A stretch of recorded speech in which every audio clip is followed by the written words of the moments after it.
maluwa oboyoka maluwa akoyawa na batatanga chitefu bamemi sango pona bangunza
asengi fago bidia mpasi ya lumweni ngaluzeigo gunza kaluzeigo nde asengi nzembo wana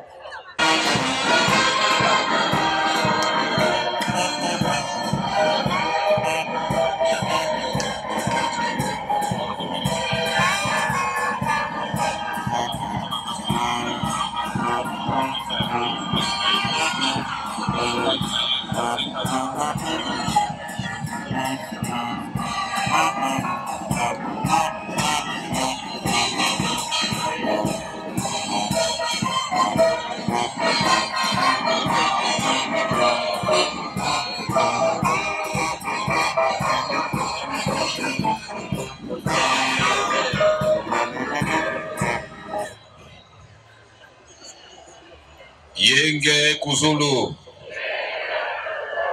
Yenge Kuzulu. Yenge Vantoto. Yenge Vantoto. Yenge Kuzulu. Yenge Vantoto. Yenge Kuzulu. Ngunza. Soda. Ngunza. Soda. Ngunza. Soda. Tomi betela nano biso mo koma boko makasina.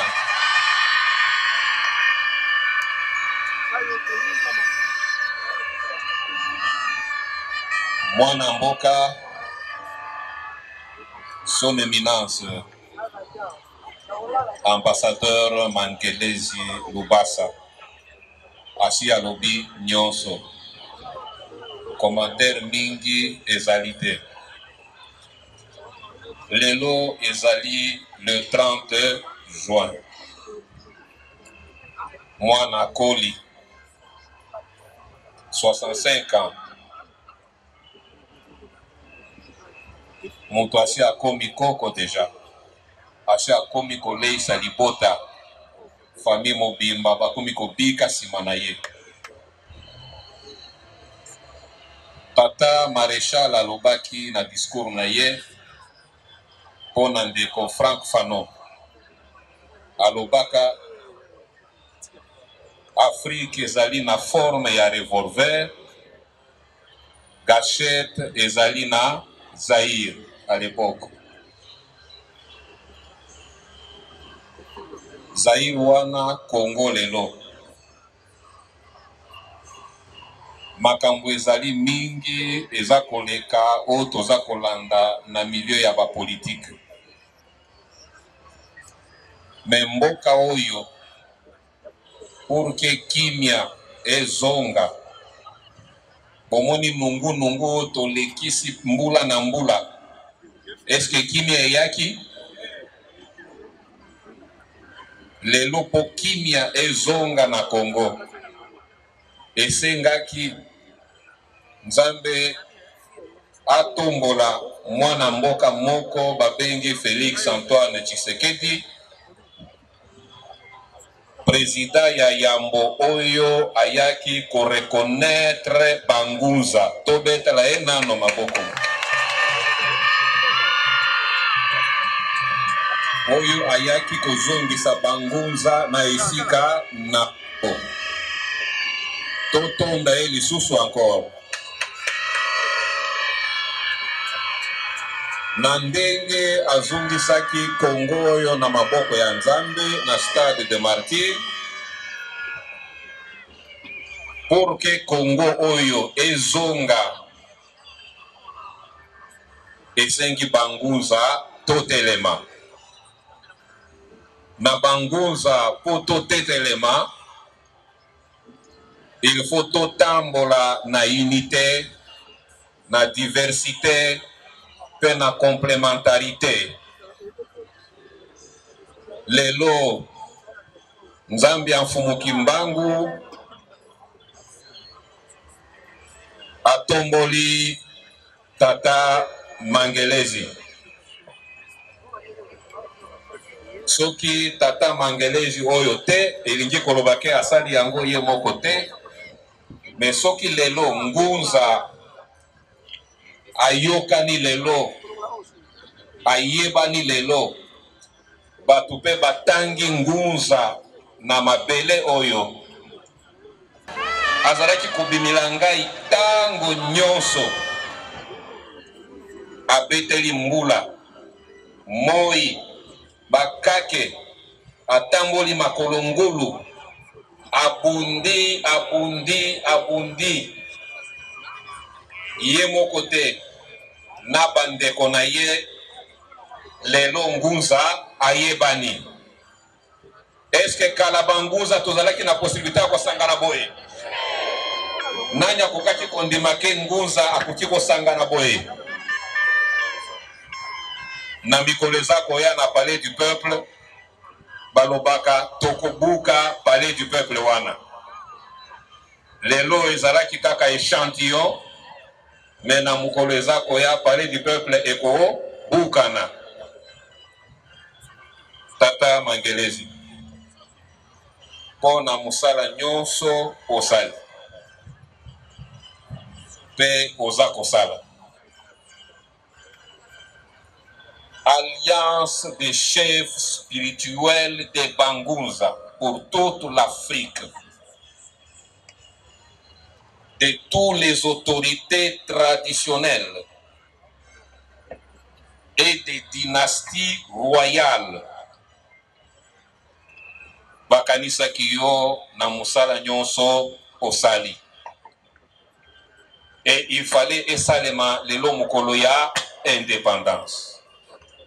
Pour ezali journée historique.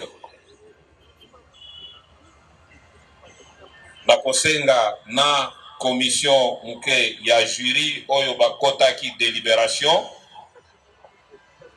Na kosenga na révérend père Muntu potozwa tango mulaite bandeko basi balembi.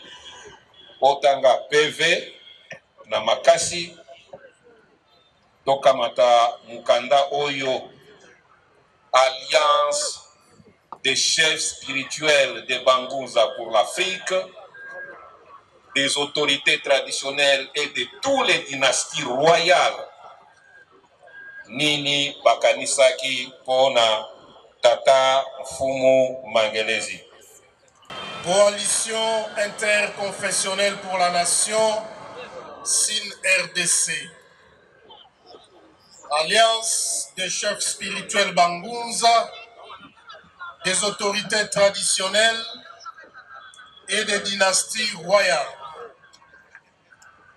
Procès verbal d'élévation sacrée et céleste.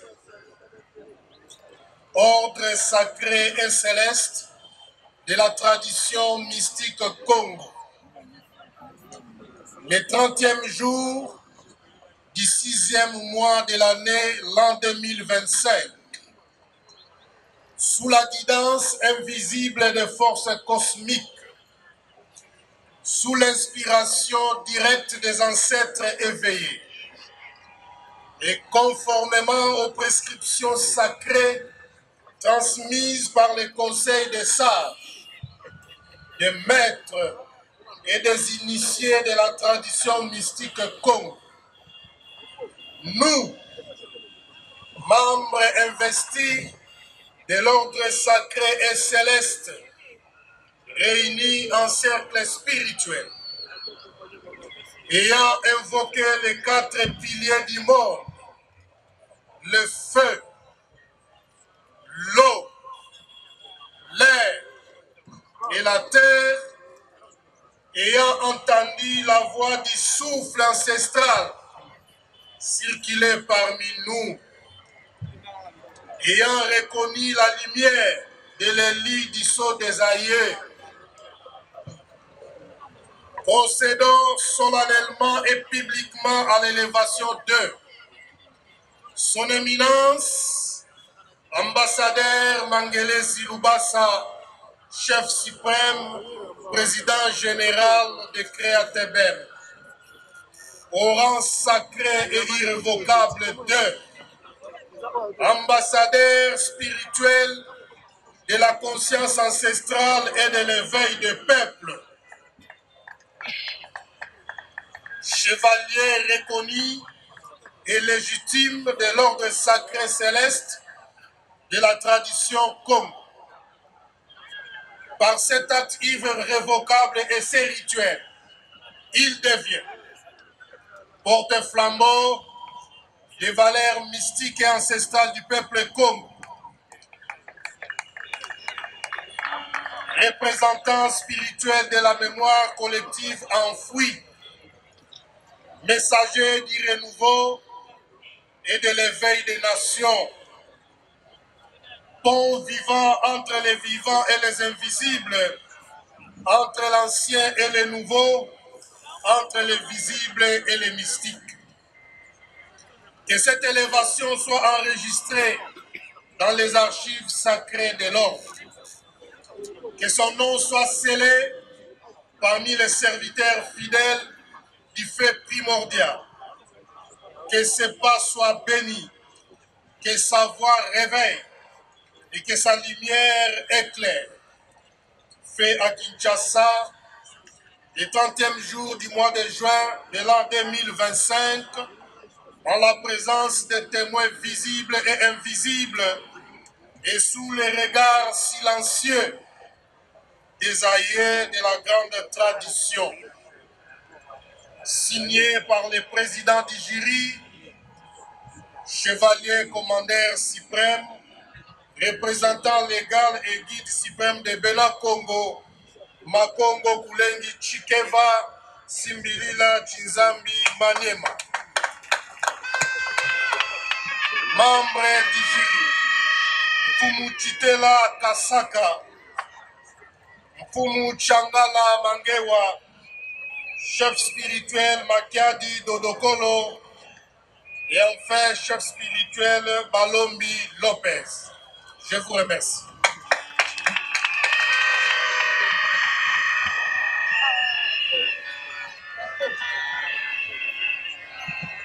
Fago. Fago, Tunali. Toke Fago. Sila Moke, Bapesa. Bien, Tozo Tanga, Maïo et Nakati a diplôme d'honneur, Oyo et Pesami Mokolo ya Lelo, na ambassadeur Mangelesi Lubasa. République démocratique du Congo. Coalition interconfessionnelle pour la nation, SIN-RDC. Alliance des chefs spirituels Bangunza, des autorités traditionnelles et des dynasties royales.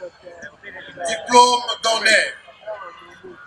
En reconnaissance de son engagement profond dans l'éveil des consciences, la réactivation de la mémoire sacrée des peuples et la défense des valeurs mystiques et ancestrales, nous lui conférons le titre de chevalier de l'ordre sacré et céleste de la tradition Congo, son éminence, ambassadeur Mangele Silubasa, chef suprême, président général de Créatebem, et l'investissant dans la fonction de ambassadeur spirituel de la conscience ancestrale et de l'éveil de peuple.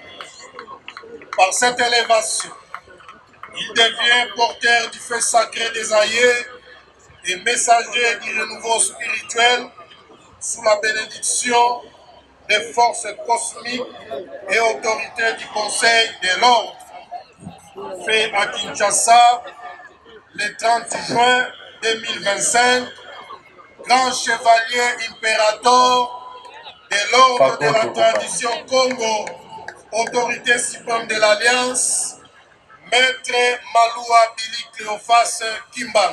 Fago Toki, Fago Toki.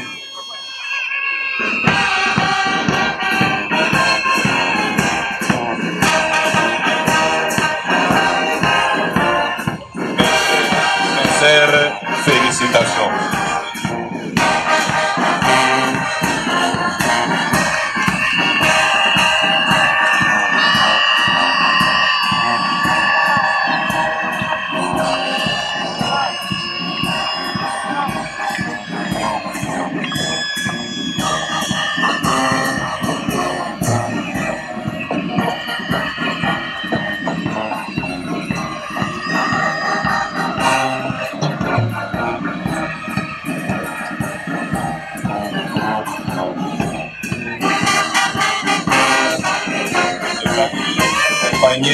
Ma PV Nayango. Encore mes très sincères félicitations.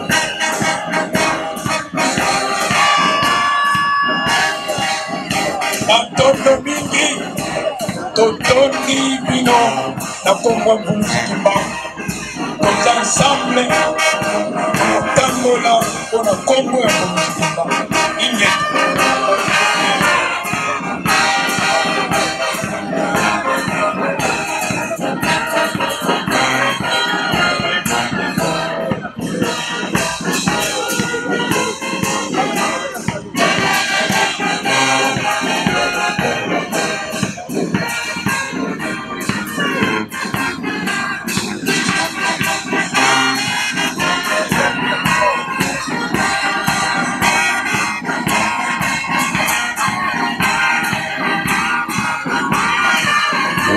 Tous amis qu'on libéré le maître Maloua Billy, le grand chevalier de l'ordre de l'impérator de la tradition Congo, Aouti Kopesa, du plan de mérite, et pas le chef suprême. Alors, Outa Lelo, Yokomi Moloberi, Yamaï Bazali na Bamoy. Oyo bazali kotombola lokumu ya bato yo zala molobeli na bango esika nyonso kotambola alobi na belima bakosurveye yo bakobatela yo na betola likolo bato nyonso na ya bomoi na be ya kufa bakobatela yo moto akosimba yo te. Merci Fago.